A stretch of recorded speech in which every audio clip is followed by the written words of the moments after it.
We have to decide what Yeah, she's going to do for we her were lunch. still collecting money. Okay, Awesome. cool. And then I guess I also have to talk to you about other things. Perfect. Thank you. Okay. I'll give you a call tomorrow. Wow. Perfect. Okay. We have to decide what she's going to do for her lunch. Collecting money. Okay. Awesome. Cool.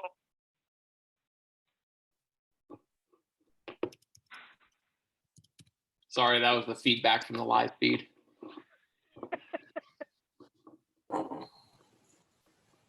It's weird. I can watch it. It has a delay of like 10 seconds. And so I can, like, everything I see on the live feed is 10 seconds behind. I have to not look at it.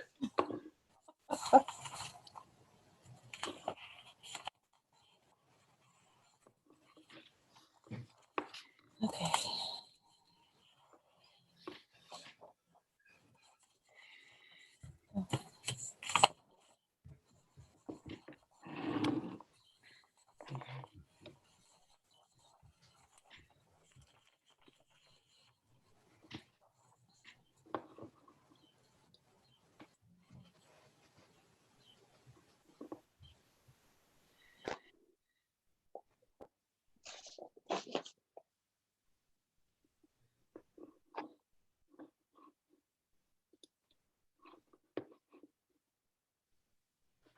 We have Talia. Hi, everybody. Hi.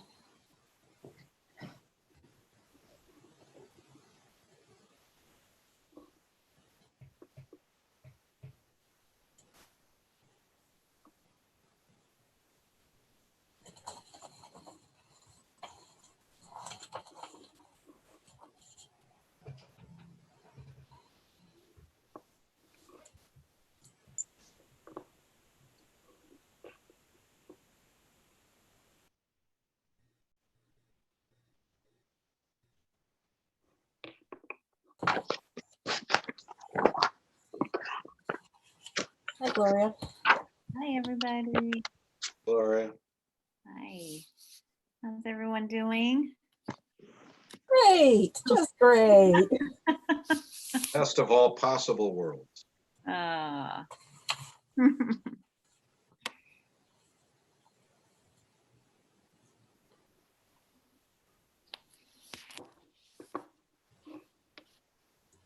Good evening. We have, I think he's coming on now. There we go. We have the great Justin Mora joining us. Excellent. Hello, Justin. Hello, Mr. Tribal. Welcome. It is 5 o'clock, Karen. If you want to start, I'm sure Karen. I'll bring Karina in when she gets on. Okay, sure. Awesome. All right, with that, we'll call to order the regular session of the Wright Elementary School District Board meeting. And there was no action taken in closed session. Are there any adjustments to the agenda? Any requests to have any agenda item heard at a specific time? All right. Any declarations of conflict of interest from any governing board members abstaining from discussions and voting on any particular agenda items? No. Nope. All right.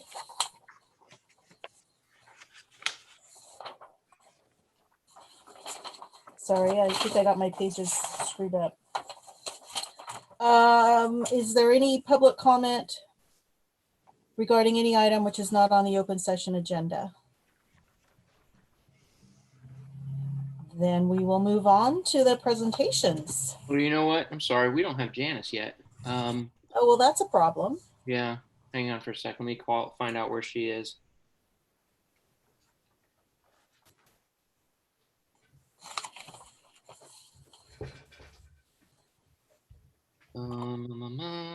Janice.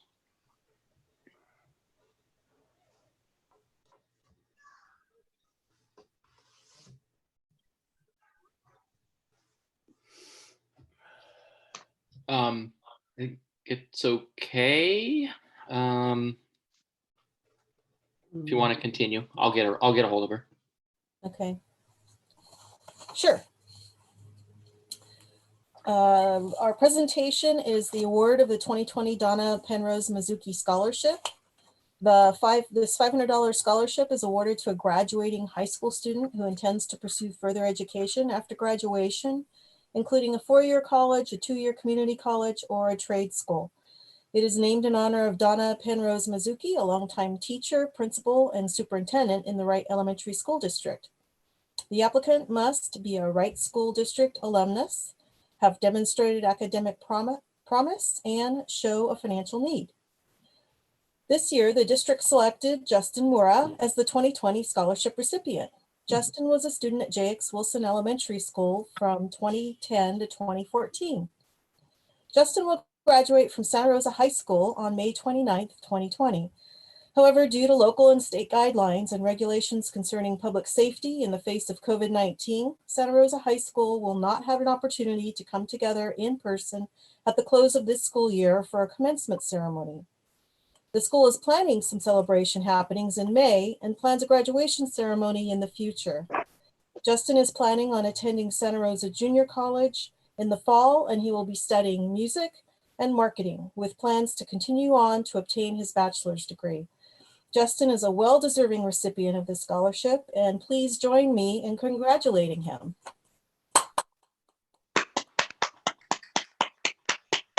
Congratulations. Congratulations, Justin. Nice job. Congratulations. Congratulations, Justin. Good job, buddy. Thank you very much. Good luck in your future endeavors. Thank you very much. You're Appreciate it. welcome. All right. Justin, don't feel like you have to stay for the whole meeting, buddy. You can leave anytime you want. Take care. You too. Thank you very much. Bye-bye. Bye. Bye. Good luck. Thank you. We'll move on to our reports now. There was a district DLAC agenda and minutes in our backup. Were there any questions or comments from the board regarding those? Okay. Are there any board reports? All right. Then let's move on to the principal reports. Yes, Karina is on. Oh, she's in. Good job. All right, took me a bit to get in. Karina, why don't you start us off? Okay, well, we have been doing distance learning. People have been working really hard in all capacities. Teachers have been trying new things and working hard to connect and you know, just work with each child as best they can. And there's been some fun things happening and some good things happening. You know, today I was just talking with Sarah Basham, our school counselor, and usually at the end of the year, we do a whole series of workshops with our 6th graders, talking about all sorts of different topics that help prepare them for that transition from 6th grade to 7th grade. And so she's been doing all those digitally, and she's had an incredible amount of kids turn out and participate and respond. So it's good to see that all those kinds of things are still happening, just in a way that involves distance learning. But that's it. Today we had the food bank again. That's why I'm still at school. And that continues to be a support for the community and to be well used by all sorts of people. So Awesome. All right. Are there any questions for Karina from the board? All right. Thank you, Karina. you're welcome. Lori Polohard. Hi there. Hi. I just want to echo what Karina said. The teachers, as well as a lot of our classified staff, our IAs, our SSIAs, our office people, have been working remotely really hard to implement distance learning. It's estimated in talking to people that over 2/3 of the students are completing some, most, or all of their work. And in some classes, it's even higher than that.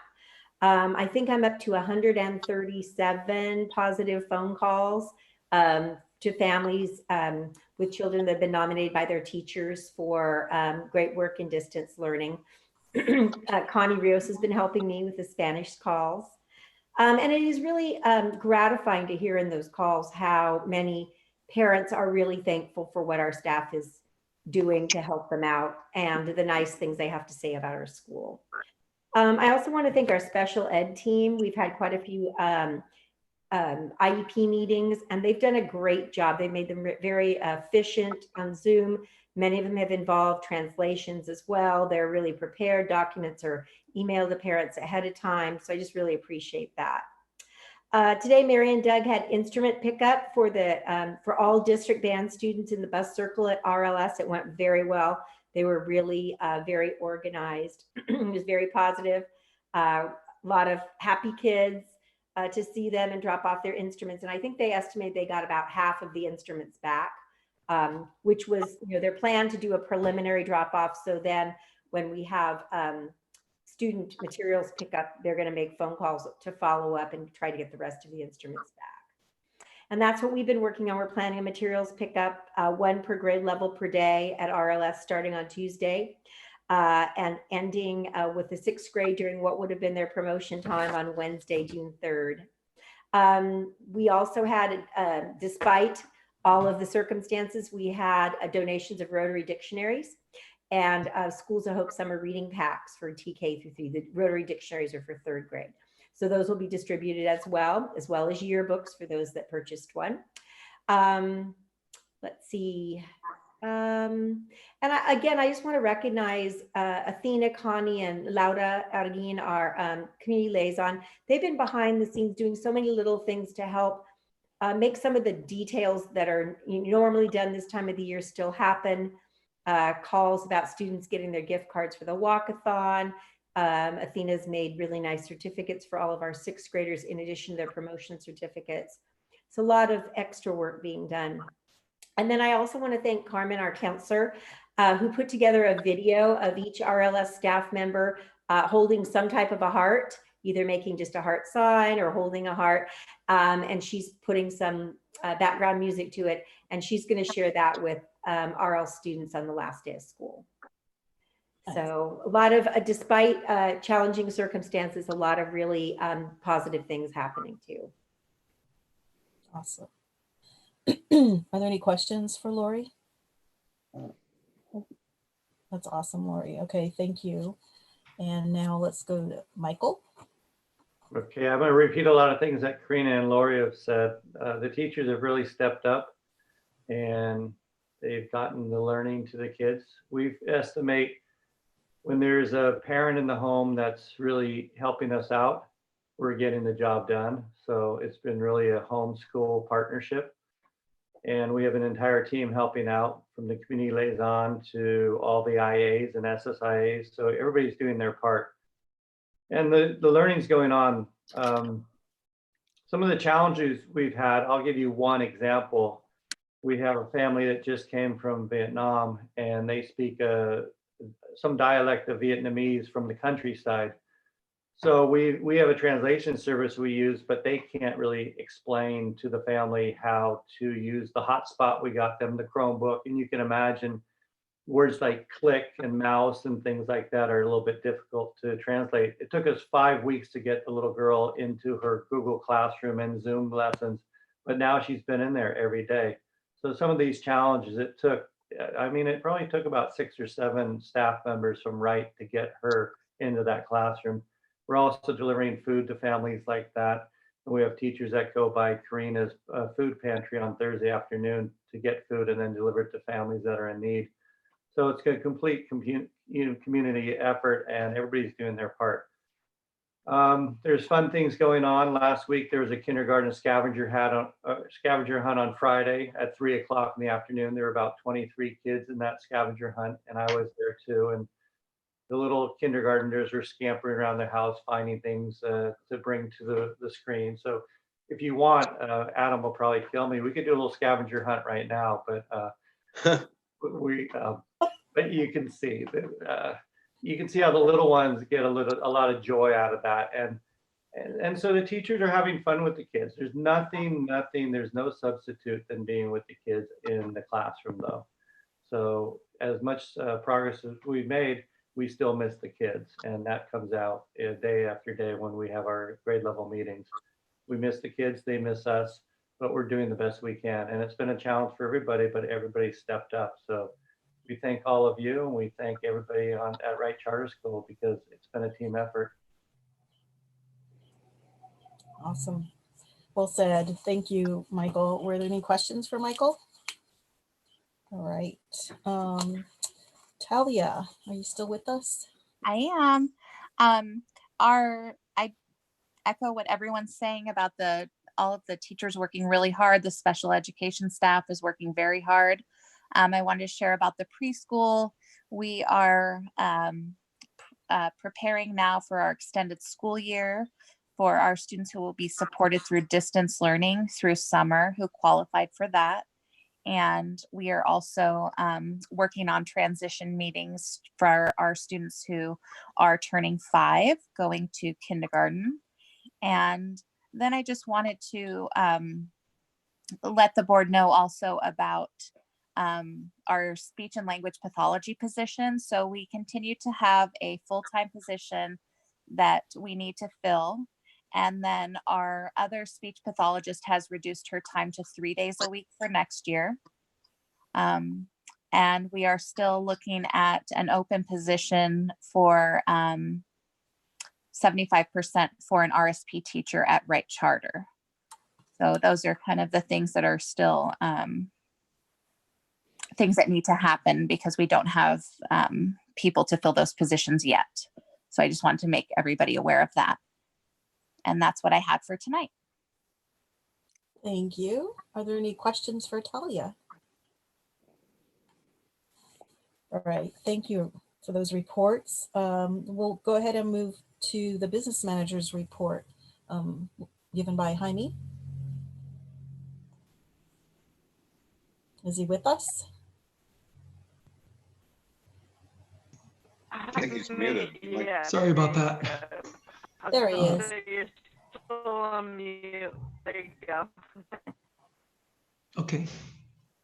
Could everyone hear me now? Yes. Yeah. Yes. Okay.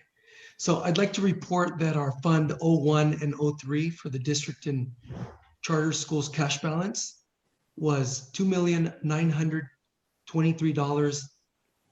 I'm sorry, $2,900,023,899.03 was our cash balance as of May 15th.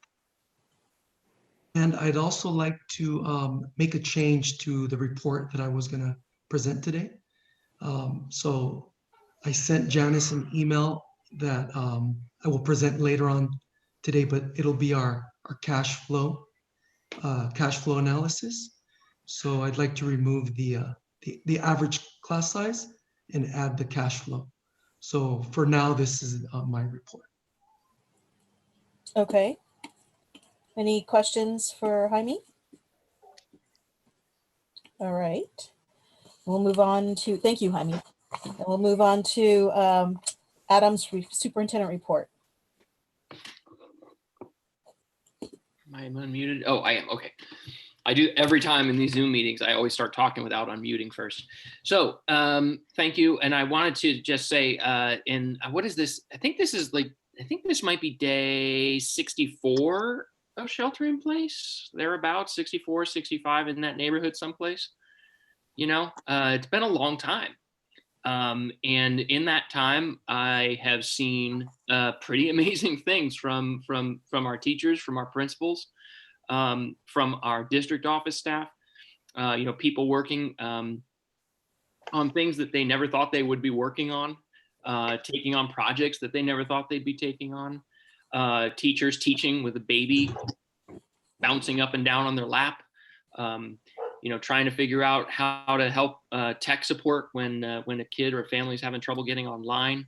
You know, we have all flexed, and I'm very proud of the job that our district has done in transitioning to district learning, and feel like I need to congratulate everybody one by one with a handshake, which I can't do. But I do think that it's been for all of the challenges and for all of the all of the, I think, emotional toll that has taken and is taking, I do think that we have responded to the challenge and moved forward. As Robin likes to say, adapt and overcome.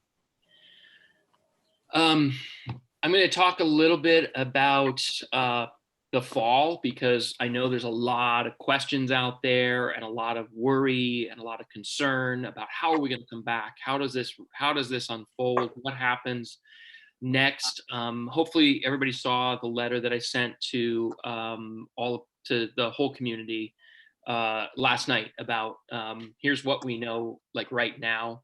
I want to go over some of that stuff for you now. I got a little bit more information from Tony Thurman, who did a Facebook Live thing today.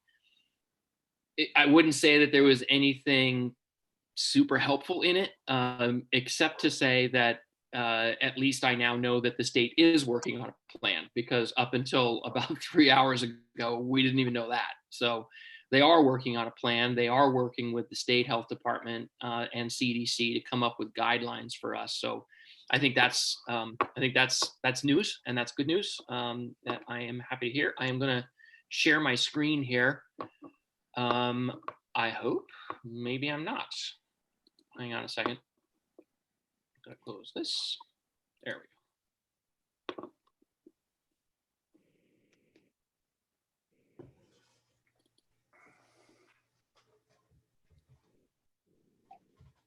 Oh, shoot, I'm having a technical problem. Give me just a sec here.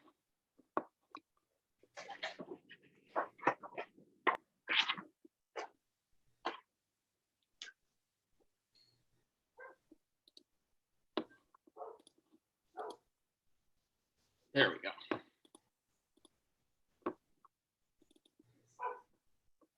Okay, you guys see my screen now? Yes. There it is. Okay.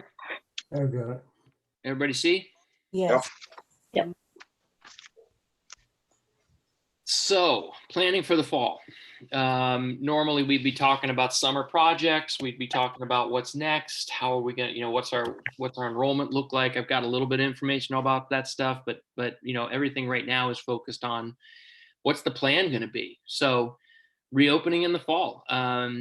Where my big question is, and the question amongst all of the superintendents in the county, is where is the public health leadership right now? Because right now they're not telling us anything. So we got together, all the superintendents, Friday before last, and just said, look, we need a plan. So the county superintendent crafted a letter, and he put out that, basically to the county supervisors, basically saying, look, county public health needs to come up with guidelines. They can't just sit on the sidelines and say, follow the business mitigation plan. The business mitigation plan is one that the county has put out to help, with curbside pickups and things of that nature. Simply does not work with classrooms full of kids and playgrounds and whatever. So I think there was a group of 5 superintendents who actually met with the county health officer and walked away feeling frustrated. I also felt like the county health officer felt overwhelmed by what we had to deal with as the questions were coming at her, and didn't really know how to address some of the concerns. So now that she does know what some of the concerns are, we are hopeful that we're going to see some action.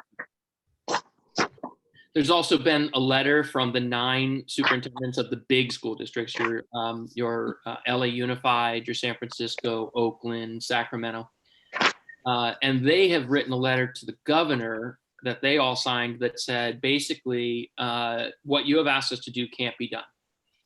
You can't ask us to take a 10% cut in revenue and then open without, and then open under the conditions that we have. It will take more money to open under the conditions that under COVID-19. It will not be possible to do it with a 10% cut. That's what their letter said. So we're thinking that he's gotten that message. I think Tony Thurman has gotten that message too, because he said it today as well. He said today, as he was talking about reopening, I don't think this can be done at current funding levels. We did get CDC guidelines 2 days ago on reopening schools. So this is fairly new information. By the way, the plan in quotes that I put in your packet is now ancient history. That's 2 weeks old at this point. So may as well, it's not, yeah, it's not even worth looking at anymore. This moves so quickly, and new guidelines come out so fast, and adjustments happen so quickly that every time I put something on paper, it's old before the ink dries. The new CDC guidelines say desks 6 feet apart, facing the same direction. If I go into a classroom right now and I try and put desks 6 feet apart, facing in the same direction, I think I can put about a third of the kids in the room at a time. Lunch in the classroom, staggered arrival. There's a couple of different ideas about this floating around, including AM, PM shifts. I don't think logistically you can do 6 feet apart and only 2 groups. I think it takes 3 groups. So that's probably not going to work. I've also heard, and in fact, Tony Thurman mentioned today in his conference online that we could be looking at something like an A-B schedule, where half the students are on campus on the A day and half on the B day. Again, under 6 feet apart, I don't think we've got room. CDC guidelines also talk about daily health checks, including temperature taking for everyone. That's 400 kids, plus all the staff on a daily basis, distributing cloth masks for staff every other row on the bus. That one, our Wright Charter School bus is full every day. If you're going to make it every other seat and 1 kid per seat, that is going to quadruple the number of bus runs that we would need. So again, we're going to have to keep talking about these because they are presenting logistical problems that our schools are not set up to deal with. No sharing of supplies, opening windows and allowing breezes to blow through, and no playgrounds because too much interaction and kids, spreading germs on the equipment.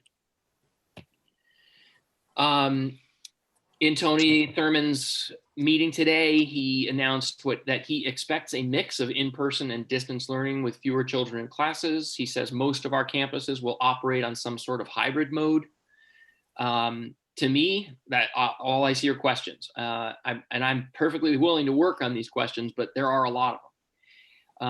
Who will take care of the kids when they're not at school? If only half the kids are on campus, where are the rest of them, and what are parents expected to do with those kids? If the objective is to reopen the economy in a safe manner, I don't see how half the kids on campus and parents going back to work jive with one another. Who's going to take care of our teachers' kids when they're at work, but their kids can't be?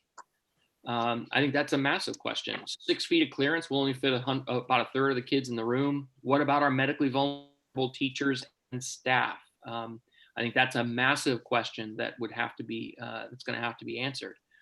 Every other seat on the bus, like I said, non-starter, can't work.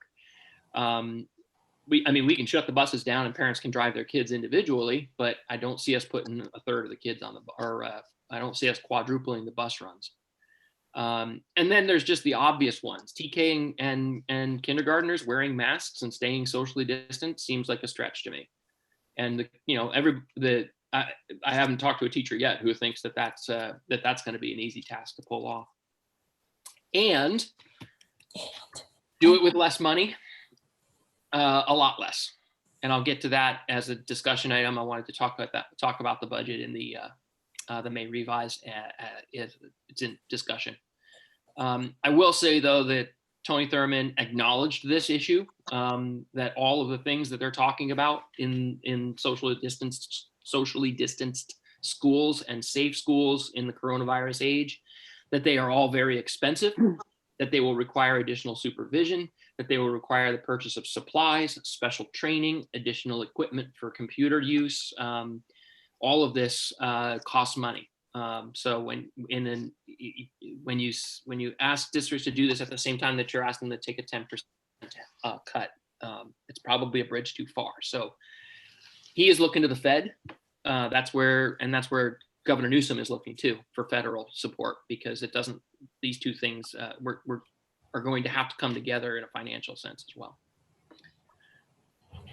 I will say just this, that we can't open without local or state guidelines. We can't even start planning until we have local or state guidelines. We could create a wonderful plan and then get local or state guidelines that don't match with it. There's no point. First, we need the guidelines, then we can plan.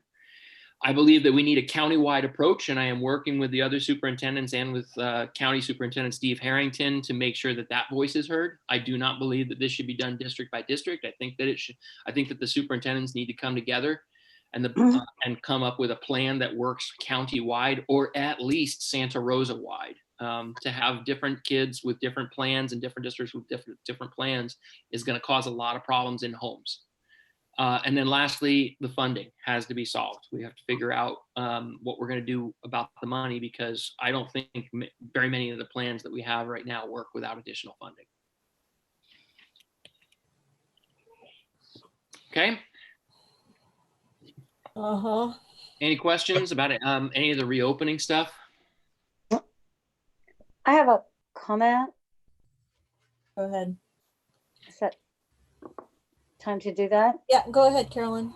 Okay, I just want to say that I don't want to hear people give up too quickly on the AM PM scheduling, just because I taught in schools in Mexico and Nicaragua that were on AM PM scheduling with the little kids early, and older kids being able to learn better and not early in the morning. And there's a lot of research about the time and learning effectiveness during certain times of the day. So we can bring this up later, but I'm kind of sad to see the AM PM schedule dismissed so easily, because I've seen benefits to it in other countries.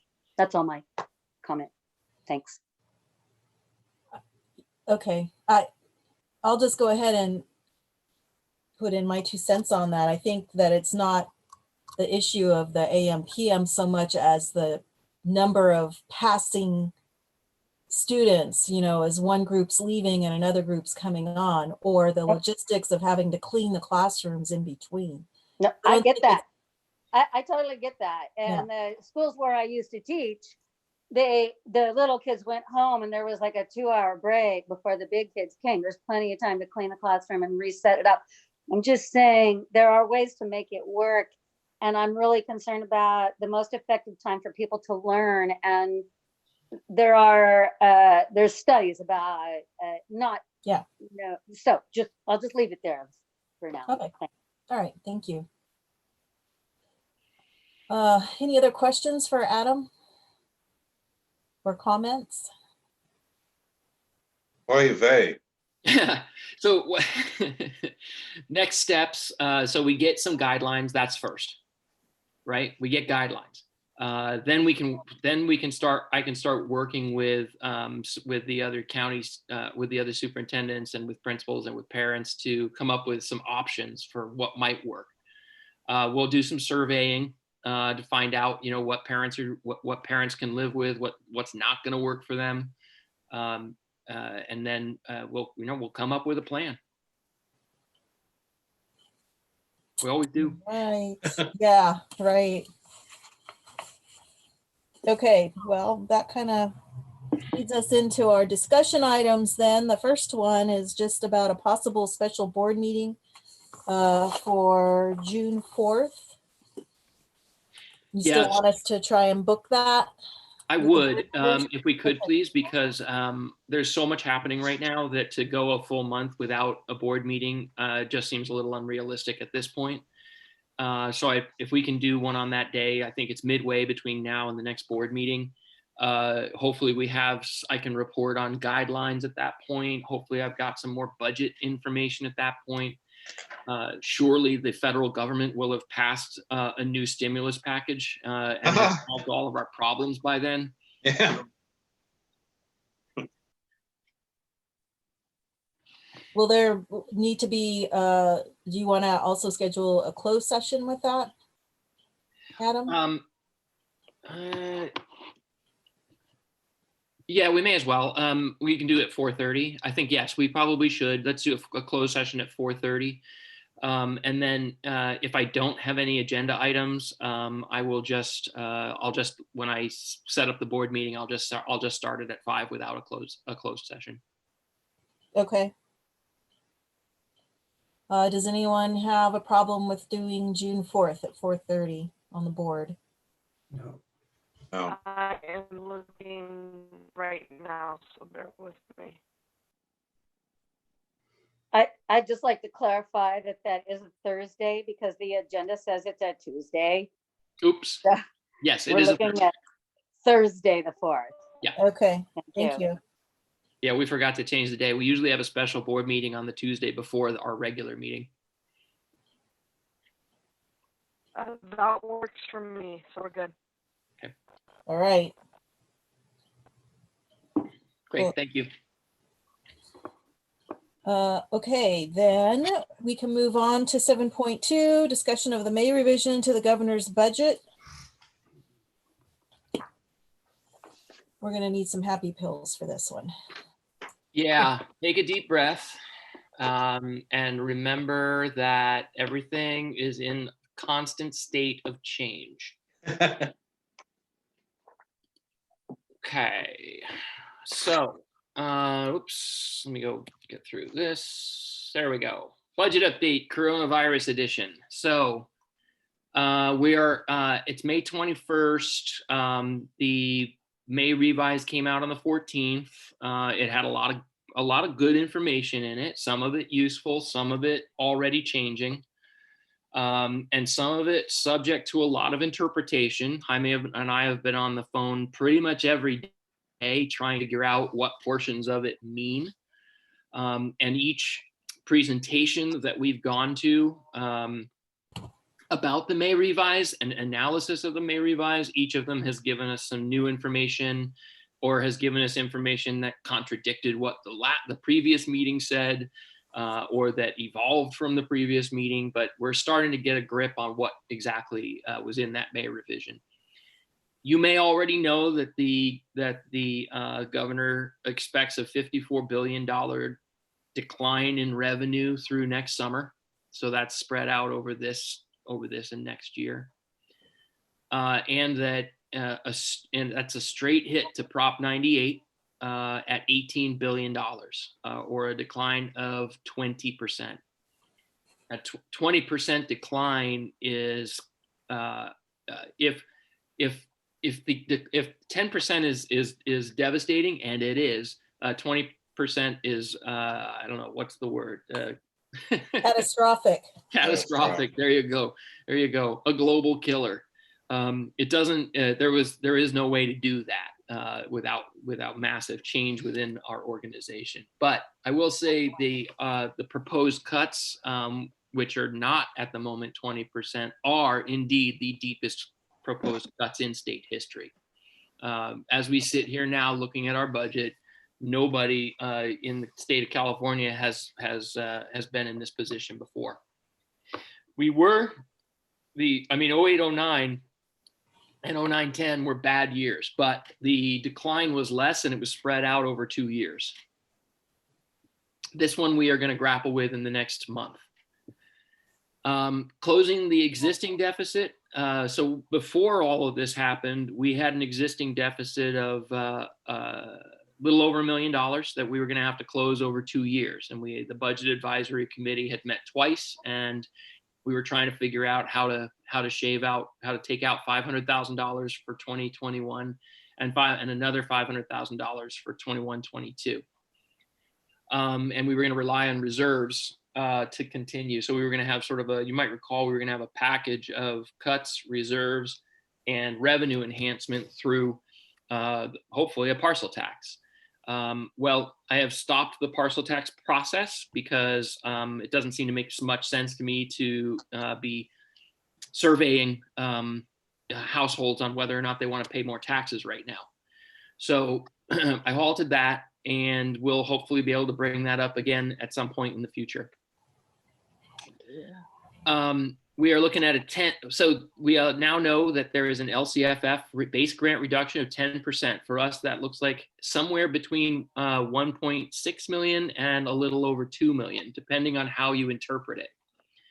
Jaime and I, at the last meeting that we went to, we believe that we have pinned it down at about 1.6 million. You know, and again, that's an interpretation. We won't know. The governor, when he announces things, he does it sort of extemporaneously, and because he doesn't use cue cards or anything, and so sometimes when he announces things, they're not totally clear for several days afterwards. But we believe we're pretty close at 1.6. But we have to add to that the $1 million deficit that we already had, which again, we've got some reserves. We were sitting at about 17%, I believe, for this year. So it could be worse. I guess that's my point. There are plenty of districts out there that were in qualified status at P2 who are looking at these same numbers. We believe that there will be money from the CARES Act. We know that there will be money from the CARES Act. There is money specifically for schools in the CARES Act. What we don't know is how much or how it's going to be distributed. We know that a portion of it's going to be distributed through Title I, and that will be good for our districts. We don't know the numbers.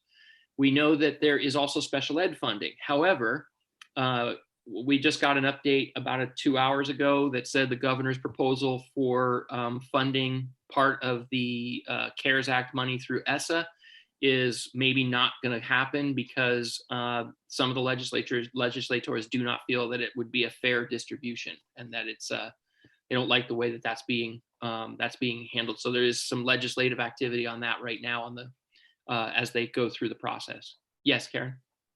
So, but this is federal money. Did the feds leave enough wiggle room for the states to do that? Take it away from ESSA?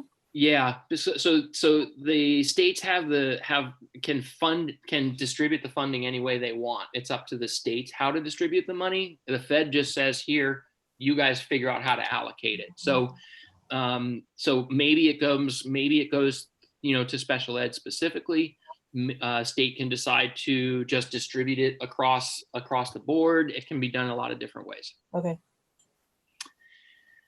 December 31st, though, for this money, for the CARES Act money, and this is why the special ed funding was great if it was going to happen, and maybe it still will. But it would have to be spent by December 31st, which is somewhat problematic. Because our expenses, at least our human expenses, don't stop at December 31st. So whatever we get through the CARES Act, it's kind of front loaded.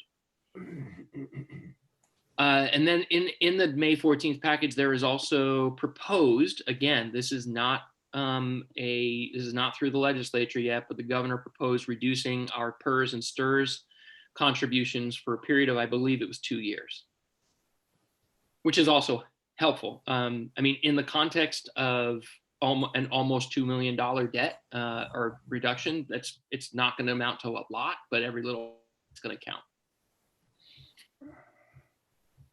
Any other questions about that list? So then we have to consider the costs of reopening. This was brought up at the May revise, but not really addressed, that there will be costs. We are going to need things like masks, hand sanitizers, Chromebooks, plexiglass in the front of the office.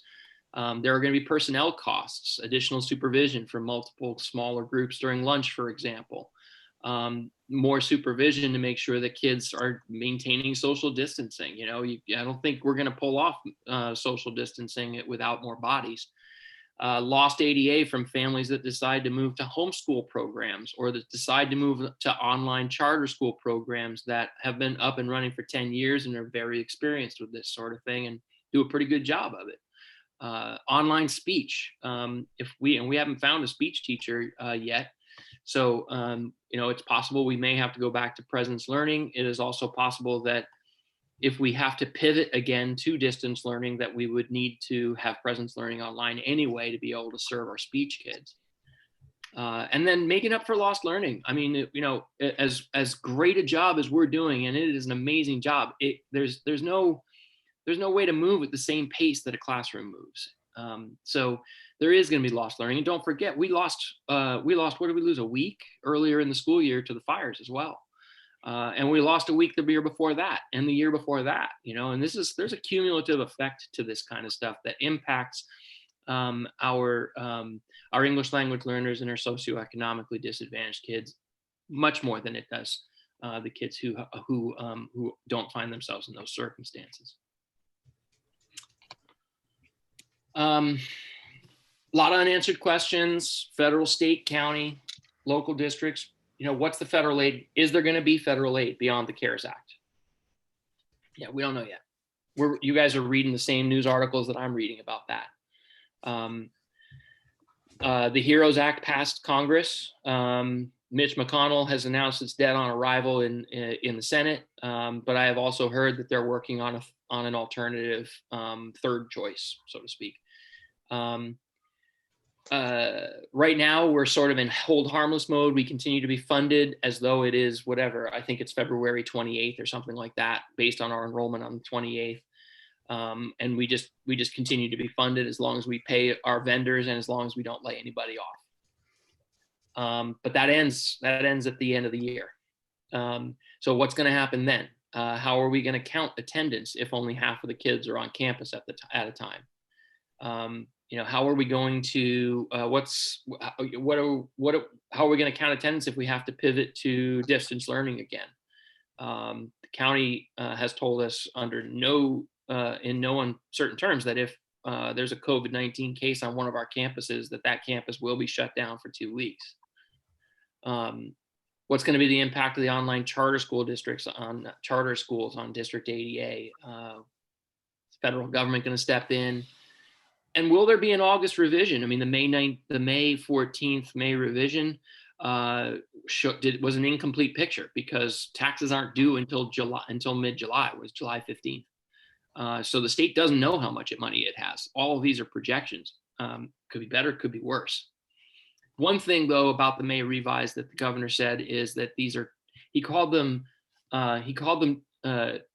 trigger offs. I think it was trigger on or trigger off. Anyway, basically what he said was if the federal government passes the HEROES Act or passes something, that these cuts would not happen, that the money would flow to the schools. So I think that was an important commitment. And he also committed to adding 1.3% of non-Prop 98 money into schools for next year, which I think is also a signal that he gets just how hard this is going to be. So what can we do now? This is where we're at right now. We have hiring freeze on our open positions. We are not going to fill our music teacher position. We are not going to fill the classroom teacher positions that we have open. We will not fill the reading teacher position, ELD teacher, and counseling position. Those will remain vacant. We will fill vacant certificated special ed positions. We have one still at R.L. Stevens. We need speech. We need a new coordinator for special ed.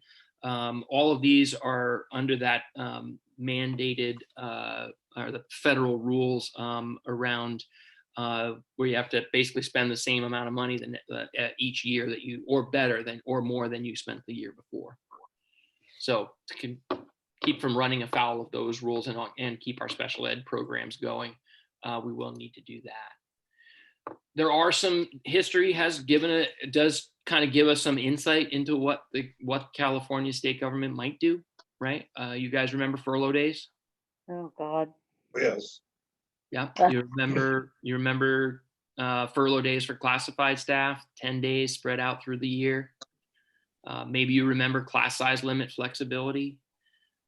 Maybe you remember categorical funding flexibility. Of course, we don't really have very many categorical funds anymore. And you remember the summer layoff window, that if your funding does not go up by at least 2%, then in any given year, then boards do have the option of opening up a summer layoff window that would be where you do a board meeting in July and then you do announce layoffs in August. It's pretty unpleasant stuff. Mm. And none of these currently exist in current law. So furlough days don't exist. Class size limit flexibility does not exist. They would have to come out of the legislative process that's happening right now. However, surest predictor of future behavior is past behavior. So I wouldn't be surprised if we see them resurrect some of these.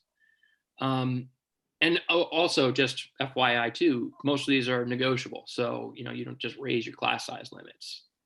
We have contract language on that sort of stuff. Same with furlough days.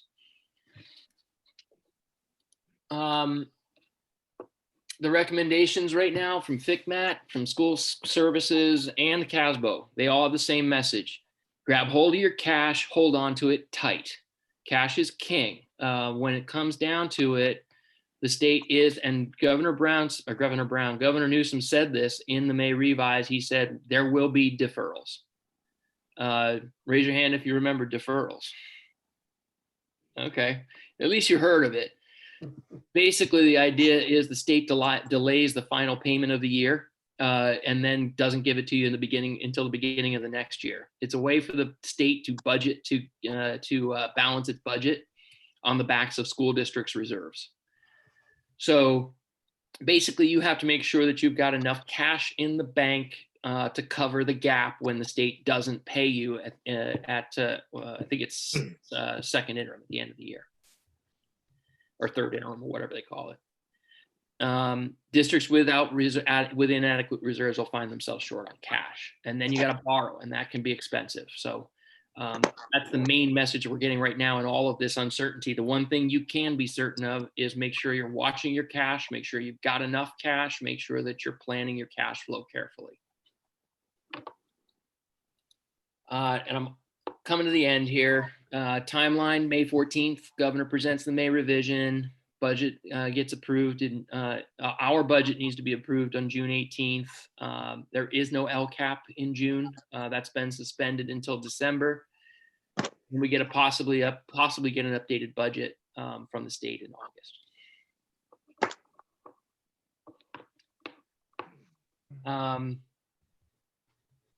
So we've got a budget advisory committee. We started 2 weeks ago. Budget advisory committee met again last week. Each time we're meeting, basically what we're trying to do is figure out how do we wrap our heads around a cut this massive. I mean, 1.6 to $2 million, probably going to be closer to $2 million, is pretty big. I think to put it in scale, that's about the cost of 20 teachers. It's about the cost of almost our entire classified staff. It's a big, big number that we have to grapple with here. So, and we're being asked to do with it all. We're being asked to make these cuts at the same time that we have to come up with an entirely new way of doing business. So, I'm not going to. You can see that I'm not sugarcoating it for you. It's going to be a big challenge. We're coming up with reductions, we're coming up with cuts, and basically we're trying to come up with a ranked list that we can work our way down and go as far as we absolutely have to and no further. And I'll be able to share more about that with you hopefully later in June. What kind of questions do you have? I think everybody's in shock and awe right now.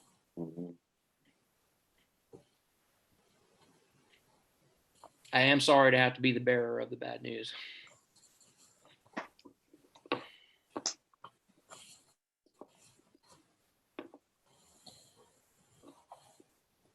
Yeah.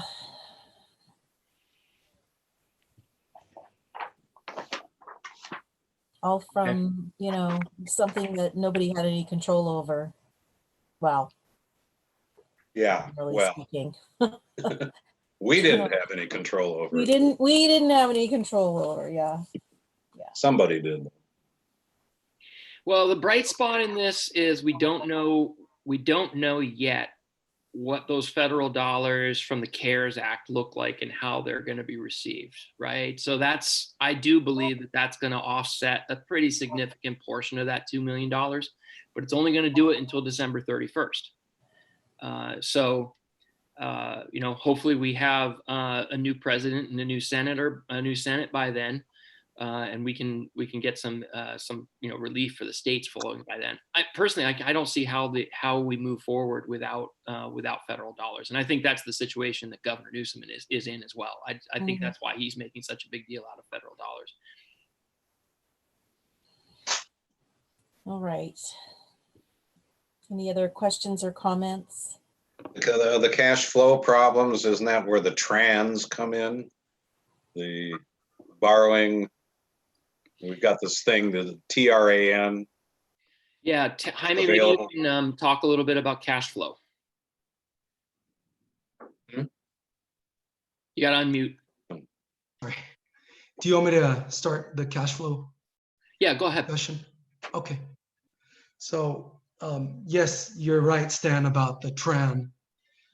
So we've got until June 23rd to figure out whether or not we're going to need a TRAN. And one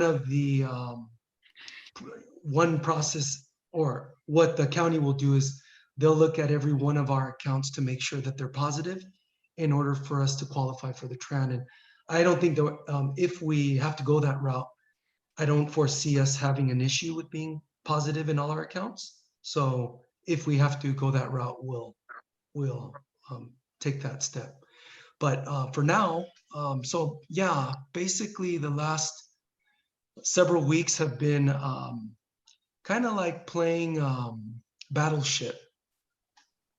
Adam and I are, he's in his office or in his office at home, and I'm either here at home or in the district office. And every time that we hear something new, we then kick in some sort of scenario analysis, and we're trying to pinpoint what are these cuts really going to look like for us. So every time that we hear something new, we go back to the drawing board, and Adam says, Jaime, I heard this. And I said, well, Adam, I heard this. And then we come up with a calculation. So far, I think we're at scenario 6. I was telling Adam, we've done 6 different scenarios. But the thing is that I think we're pretty close to where we're going to be at. Again, it's still very uncertain because there could be a change from right now till mid-June, and even after June, there still could be more changes during the summer. That's just how things are fluctuating. So for this meeting, I wasn't going to present a cash flow analysis because it was just very hard. We didn't know exactly what to expect. But I think after last night's meeting with Capital Advisors, it gave me a little bit more sense of what's going to happen, and I feel more comfortable. So what I was able to do is I generated a report off of Escape, and I'll go to that and then share my screen with you. I believe Janice, did you email everyone the PDF of that? You can share your screen. I'll do it.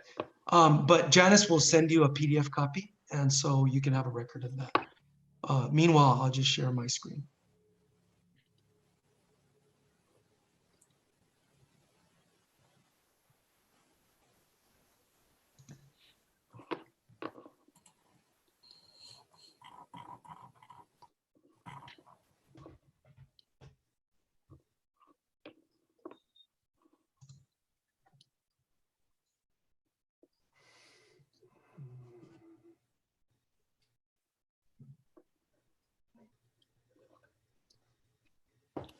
Oh, it's doing this again.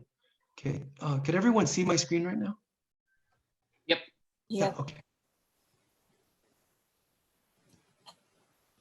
Okay.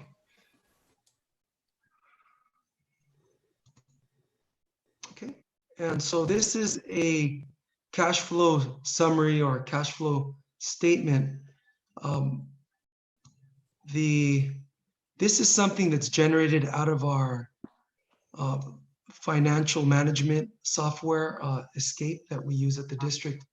And I just want to share or explain the difference from what's presented during the P2 or P1.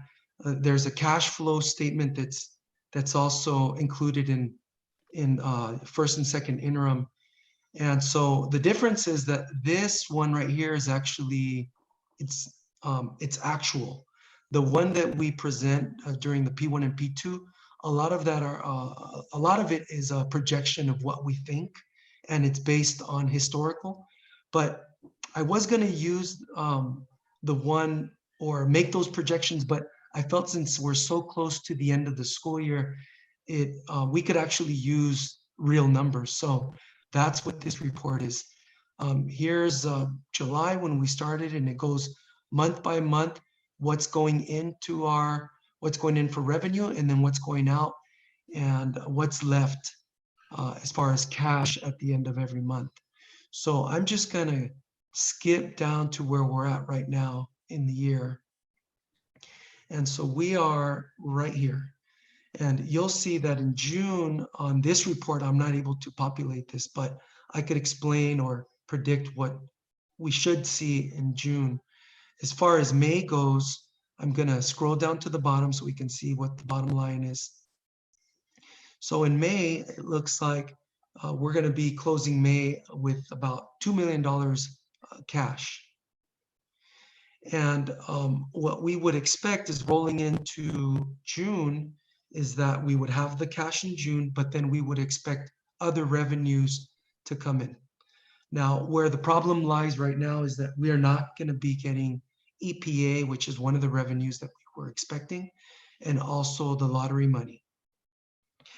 And there's also other revenues from the federal government that we would usually put in for June as an accrual, even though sometimes we don't get them in June, but we put them in June to give us an idea of what the end of the year, what our cash situation is going to be like. But I'm not going to put those numbers in right now.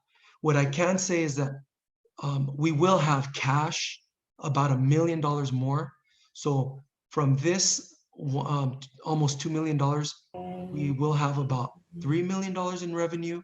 And then I'm projecting that our expenses will be at about 1.5, which is less than what was a little bit less than what was projected in our P2 cash flow statement. What will happen is that we're going to be left in June.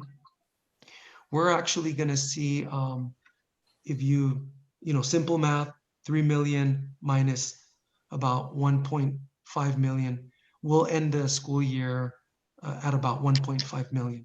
So this is what I can tell you right now, but this is going to be changing when we meet again in the first week of June for that special board meeting. I'll present another cash flow with what our cash is, and we'll see how we're gauging or how it looks at the end of the school year. So I'll be monitoring this very close. I'm going to go ahead. Does anybody have any questions right now about this? I want to stop sharing the screen, so I just want to make sure that there aren't any questions before I stop sharing.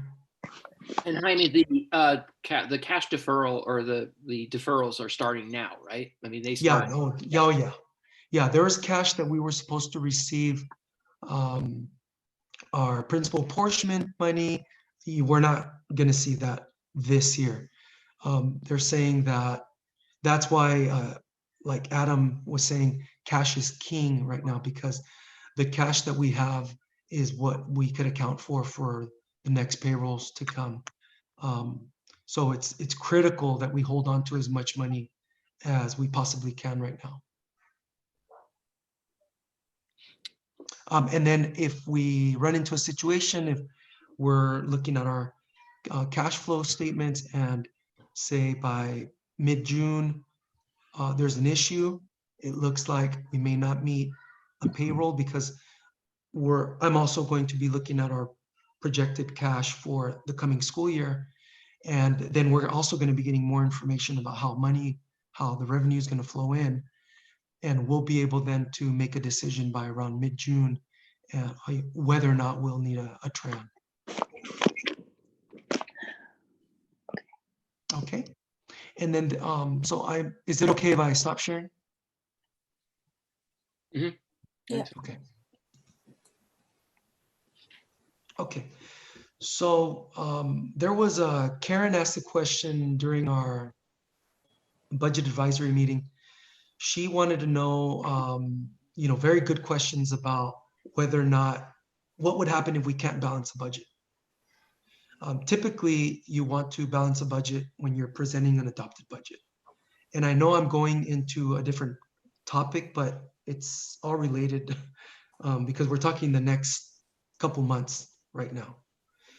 And so what is expected right now is that a lot of school districts will not have the perfect balanced budget. We shouldn't even, it's very possible that even though we meet for the budget advisory meetings and come up with all these plans, that we still may not be able to balance the budget. This is a huge hit. This is, like Adam was saying, these are the worst hit that school districts in California have ever taken. So for us to budget a balance, it would take, it wouldn't be what we recognize right now as far as how we're operating. So in order to balance a budget.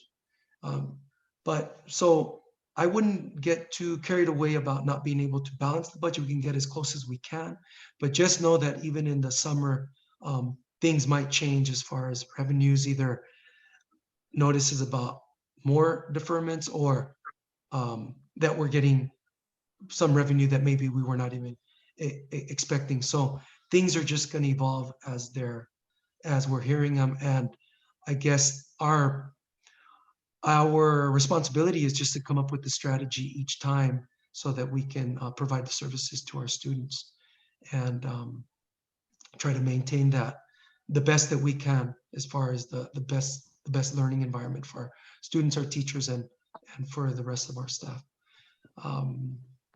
So yeah, that's pretty much it, unless anyone has any other questions. There was a question, I think, Karen, you also asked, or Adam, was it Karen that asked about the difference between, I guess this is part of Karen's question. She said, well, if we don't balance the budget, do we go into a qualified or a negative? And that was also a very good question. Yeah, so basically, yeah, we have to present a budget. We have to get it. We will approve a budget here. We send it off to the county. We got to do that by the end of June. And then we can, the certification of budgets doesn't happen until P1 or P2. And at those points, you can be certified as positive, qualified, or negative. But that all happens down the road a little bit. So, for now, like Jaime said, we're going to keep working. Every time we get new information, we plug it into our scenarios and we keep updating them. And we're just going to have to plan for uncertainty. That's really the only certain thing that we have right now as far as the budget goes. Obviously we know we got to get a budget out there by our June board meeting date. And that's what we're going to do. Yeah. So right now, I guess when we know something, there's just different levers that we can hit as far as trying to come up with a plan. And so this has been, this morning I woke up really early to do another scenario for the 1.6 million that Adam, because he had a completely different number. And I said, wow, I was able to sleep last night because after the meeting, it gave me, when your wheels are just spinning, what is it going to be? And at least it gave us an opportunity to say, okay, we feel comfortable with this number. It's just, it's very difficult to sleep when you don't know anything. And it's been like that. Yeah. Hey, Tammy. Yeah, thank you, Jaime. We appreciate all the work that you've been putting into that, both you and Adam, running these scenarios. Okay, if there aren't any other comments or questions, then I'm going to go ahead and move on the agenda. Next item is consent items. I move to approve. Moved by Robin, And I'll second. and by Carmel. Is there any questions or comments from the board? Are there any questions or comments from the board? From staff? All those in favor? Aye. Aye. Aye. Aye. Any opposed? Passes 5-0. Action item 9.1, approval of budget revisions. I move we approve those. Moved by Stan. I'll second. Any questions or comments from the And I'll board? second. Oh. No. Okay, from staff? All those in favor? Aye. Aye. Aye. Aye. Any opposed? And I will probably take these a little slower because I think there's a time delay going on. So I want to make sure everybody has a chance if they need it. Item 9.2 is the approval of letter to Santa Rosa City School Board regarding rejecting a charter school in the Wright Elementary School District boundaries, calling for Cook to remain open. Adam, did you want to speak to this a little bit before we take Yeah, a vote? Or? I would. I wanted.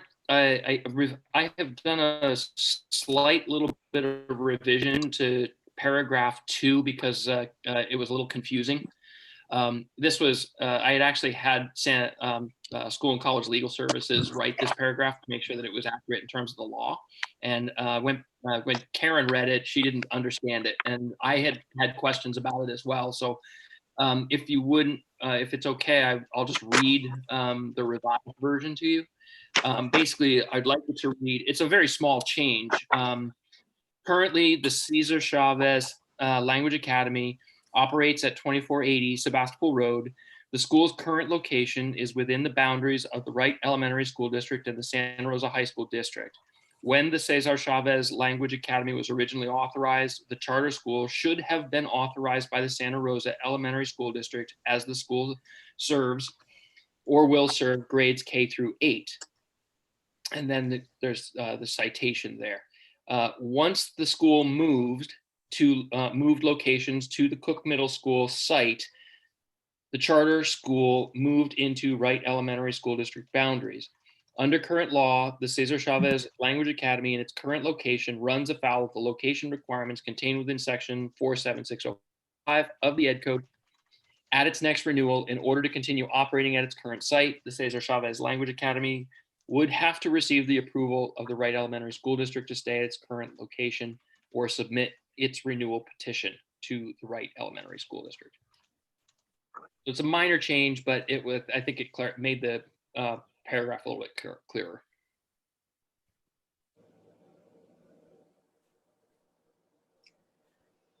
And with that, do I hear a motion? I move to approve. Moved by Robin, I'll second. I'll second. second by Carolyn. Any questions or comments from the board? Yeah, so so we're a K6 district. The charter school is K8. That's right. Right now, we're planning on adding a grade level every year To get up to 12. I don't know if they're going to 12, but I know they're going to 8. They're going to 8, and they're not there yet. But so if they were to submit their renewal application to us, we would have jurisdiction over the whole school, over approving the whole school, or just the K6 portion of it? No, we would have basically, if they wanted, they could apply for a charter within our district, but we wouldn't have a place to put it. But what they have to do if they want to continue to operate Cesar Chavez on that campus is they have to get our permission to operate the it's actually K8. Believe it or not, if you look us up on CDE's website, we're actually a K8 district. What? No, it's true. It's true. I didn't believe it either until Jennifer Nix showed it to me, that we are actually a K-8 district. But at some point in the very distant past, there must have been an MOU or some kind of an agreement between us and Santa Rosa City Schools that Santa Rosa City Schools would be would take on the middle school, or the 7-8. I'll show it to you sometime if you'd like to see it. I can show you the documentation of that. Well, that's a side issue now, but that's surprising. I mean, if we're a K-8 district, we don't need a charter to teach 7 and 8, right? We can just. It might be a little more complicated than that, but there is some truth to that statement. Yes. Yeah. If in the scenario you described, though, Stan, we might also be taking on Cook Middle School. Uh-huh. Yeah. Right. 10 minutes. Yeah. I don't know. To me, this whole issue is kind of murky because Cook wasn't a very good middle school. You know, I sent, 2 of my kids went to Cook. It wasn't that good even then, and I think it's gotten worse since then. So I don't know. It's yeah, I don't know. As a board member, as a Wright District board member, I have a certain duty to protect our enrollment. That's my main thing. Yeah. But if I were just a parent and not a board member, I might say, I kind of want that charter school for my kids. And I don't really care if my kid gets bused to Santa Rosa Middle School. Probably get a better education there anyway, But that's the murkiness for me. Mm-hmm. Yeah. But I'll vote for this as a board member. Any other comments? I'd like to comment if I can. Go ahead, Carolyn. Thank you, Madam Chair. I think that we all need to pay really close attention to what's going on at Cook Middle School. We've all lived here for a long time. That school has always been a problem. And I'd like to know why. I mean, I just really would like to know why this campus, my kids went there, they had horrible experiences too, and some good ones, but there's something deeper than just education. There's a cultural entity that's going on in that part of our neighborhood. And I think we're all responsible for looking deeper into that. And if there's anything that we can do to improve the culture in that part of our community in Southwest Santa Rosa, I think that we need to look beyond our own school district as citizens of this neighborhood and try to figure out why is that such a problem? Why is the Cook campus such a problem? So thanks for the opportunity to comment. Sure. May I comment on that? Adam, go ahead. I just, the answer to that question might very well be a charter school, but it should be a 7-8 charter school, not one that infringes on our enrollment. And I think there's potential for that idea. It's just not a K-6. I agree. I don't think we can turn our back on it. We have to keep looking at Cook. Mm-hmm. All right. I have a motion by Robin and a second by Carolyn. All those in favor? Aye. Aye. Any opposed? Aye. Okay, that passes 5-0. Thank you. Action item 9.3, approval of resolution number 0502-1920, resolution calling for continued operation of a comprehensive middle school by Santa Rosa City Schools on the Cook Middle School campus. Do I hear a motion? I'll I make make a.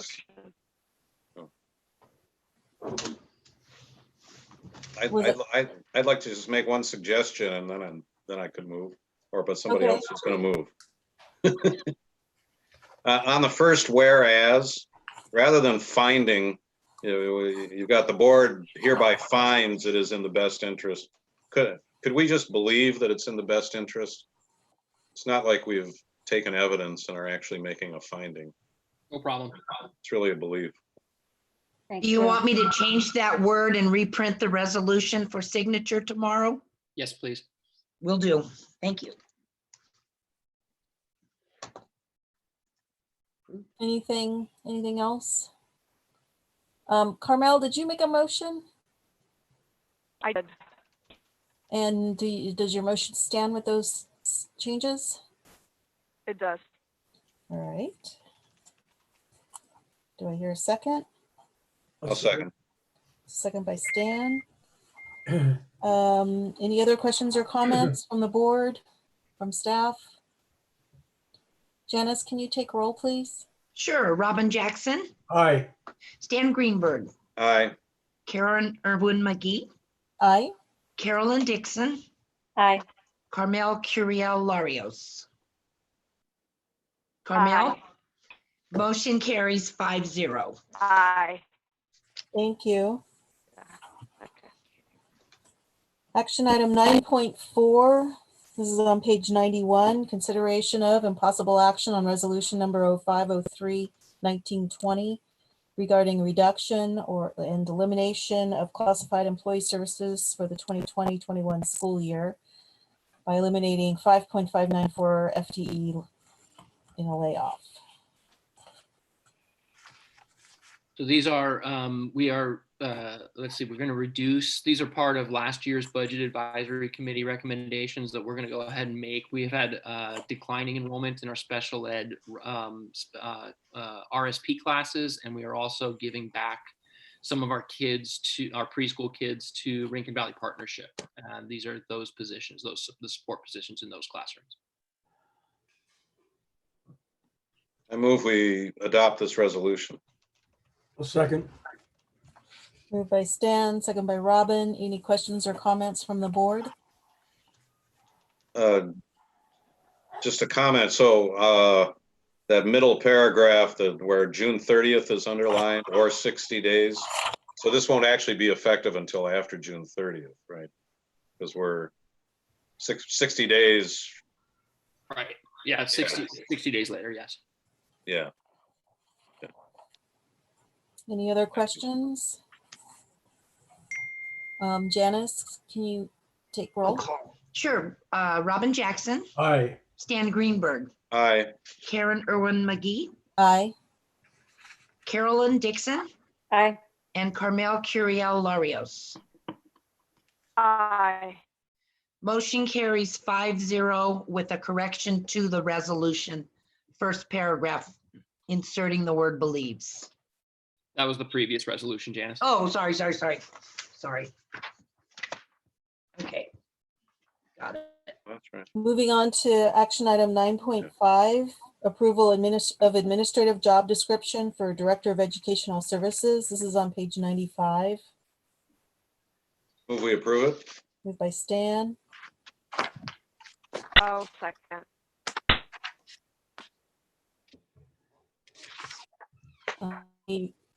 Any questions or comments from the board?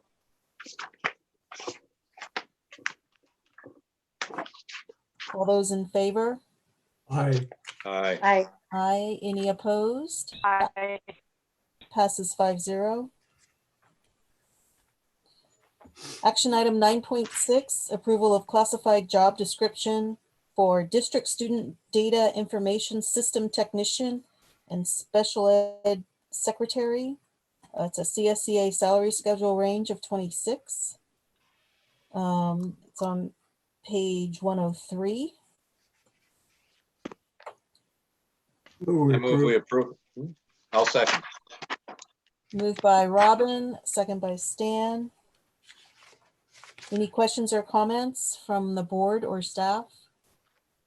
Nope. All those in favor? Aye. Aye. Any opposed? Passes 5-0.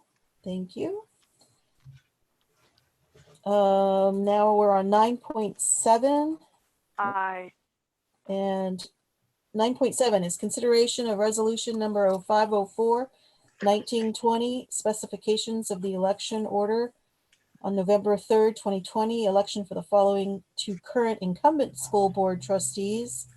Karen Joan Irwin, term expiring December 11th, 2020, and Robin C. Jackson, term expiring December 11th, 2020.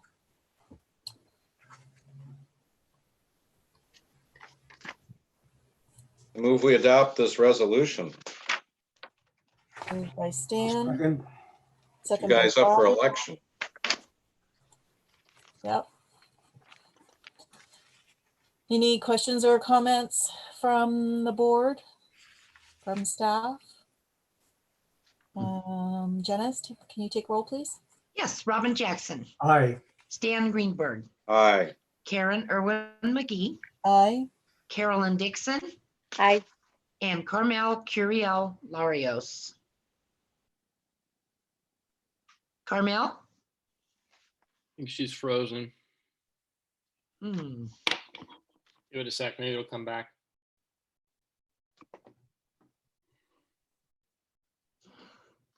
Technology. There you go.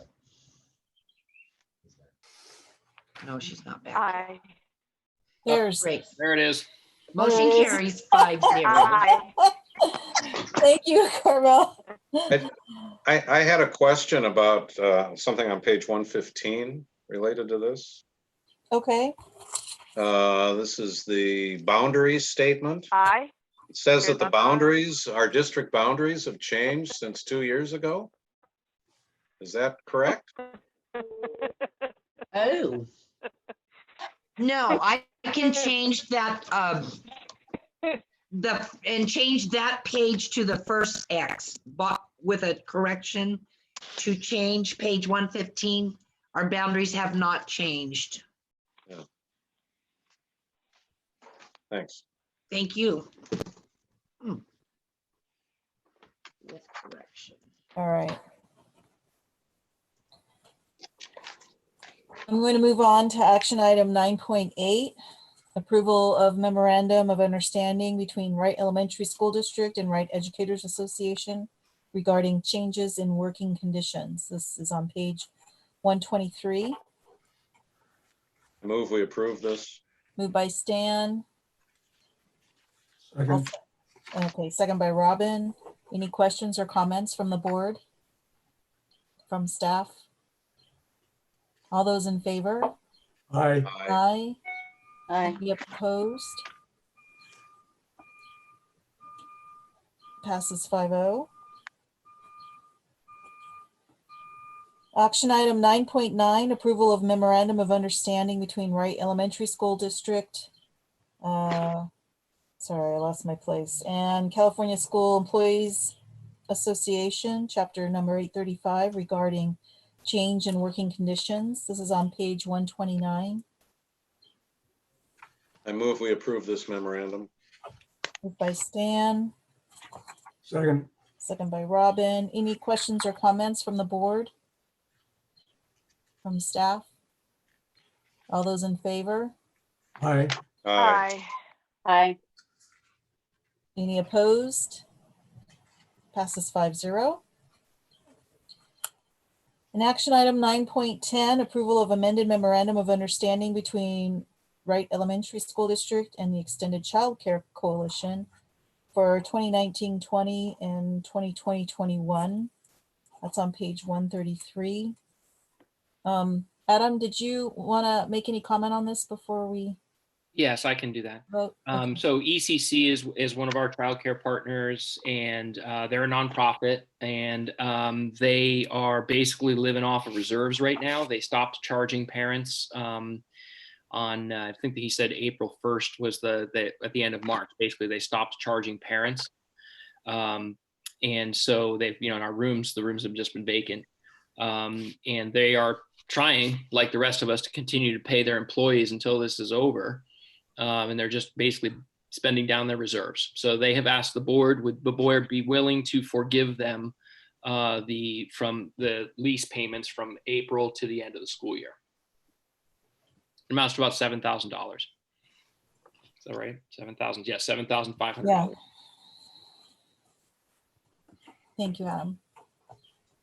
Are there any questions or comments or a motion? Oh, we're an awfully good landlord if we do this. I'll tell you, my landlord isn't doing the same for me, even though my office has been vacant for 2 months now. Could we tighten this up? Sure. Well, also, they probably could have gotten a payroll protection program loan and have been able to afford the rent. But ECC I'm talking about. On the third paragraph here, it's a little ambiguous. It says in the 1920 and 2021 school year, ECC shall pay $30,045 for the rental of 6 classrooms. What's unclear is whether that's for both years or each year. So I'd like to suggest that we modify this and insert after the number $30,045.60 per school year, insert per school year, just to make it clear. Okay. And I guess that, and then on 137, item 7,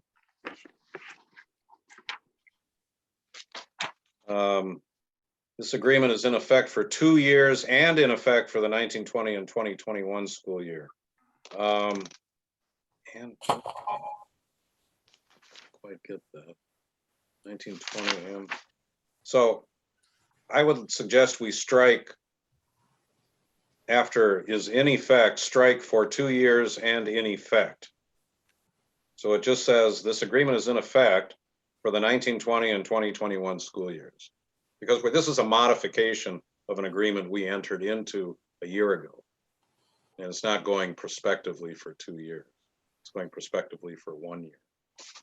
But I think that would clear it up. If we can do that. Shouldn't be a problem.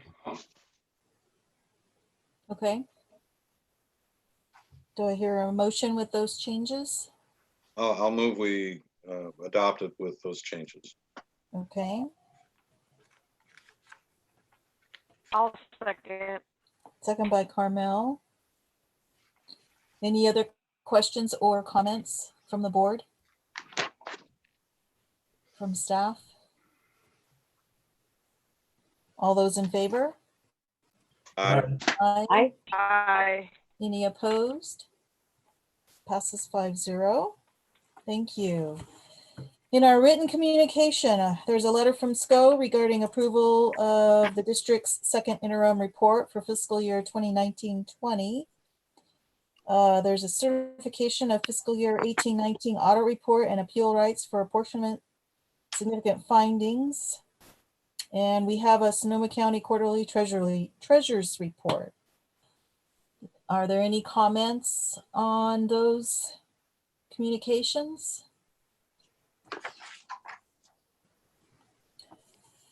Our next special session board meeting will be Tuesday, June 4th, but at 5 p.m. for the open session.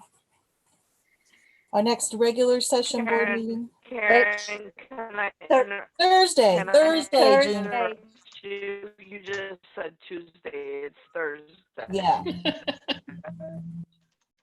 Got it. It's Thursday. Carmel, your stream is stretched, so you don't sound yourself when you come through. And that's kind of why we're giggling, because it's distorting your voice. The next regular session board meeting is Thursday, June 18th at 5 p.m.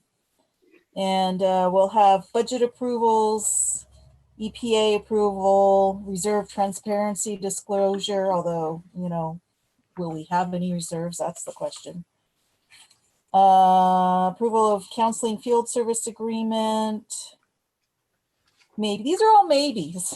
Lease with Sonoma County Junior College. We'll have reports on CBEDs, CalPADs, budget updates, and projected enrollment, if we're lucky. If there's no other business, then What about this letter we're supposed to sign? Yes. I'll be in the office in the morning at 7:30. I will revise the letter to the Santa Rosa City Board. And do you want to swing by the office, or who wants me to drive by your house?